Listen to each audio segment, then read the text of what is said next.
జై శ్రీరామ్ ఫ్రెండ్స్, ఈరోజు అయితే ఒక షాప్ వాళ్ళు చేసిన పనికి కస్టమర్కి అయితే డిస్ప్లే ఛార్జెస్ పే చేయవలసి వచ్చింది. ఎందుకంటే ఇందులో ఫోన్లో ప్రాబ్లం ఏంటంటే లైట్ను గ్రాఫిక్స్ వస్తలేవు. అంటే డిస్ప్లే ఫోన్ చాలా అవుతుంది కానీ ఫోన్లో ఏం చూపెట్టది. ఫోన్ ఆన్ అవుతుంది, బ్లాంక్ డిస్ప్లే ఉంటుంది.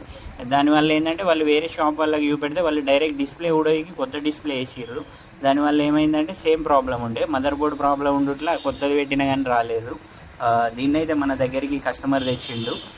దీన్నైతే మనము step by step find out చేసి గ్రాఫిక్ ఐస్ అయితే అవుట్పుట్ లైన్ అయితే ప్రాబ్లం ఉండే, దీన్నైతే మనము గ్రాఫిక్ ఐస్ అయితే రిప్లేస్ చేసినాము. మీకు బోర్నియోలో పెడతా. ఇదైతే లైట్ సెక్షను ప్లస్ ఇది గ్రాఫిక్స్ సెక్షన్లోనైతే అవుట్పుట్ లైన్ అయితే ప్రాబ్లం ఉండే, దీన్నైతే మనం గ్రాఫిక్ ఐస్ అయితే రిప్లేస్ చేసినాము. ఇంకొకటి ఏంటంటే వేరే షాప్ వల్ల డిస్ప్లే తీసినప్పుడు ఏమైందంటే కంప్లీట్గా డిస్ప్లే డ్యామేజ్ అయిపోయింది. ఎందుకంటే అతుకుపెట్టి ఉండుట్లో ఏమైందంటే ఆ డిస్ప్లే డ్యామేజ్ అయింది. మళ్ళీ కస్టమర్కు కొత్త డిస్ప్లే ప్లస్ మదర్ బోర్డ్ అయితే రిపేర్ చేసి ఇచ్చినాం మనము. షాప్ వల్ల ఏంటంటే డైరెక్ట్ డిస్ప్లే వస్తలేదంటే అది ఊడోయికుట్లు ఏమైందంటే డ్యామేజ్ అయిపోతుంది.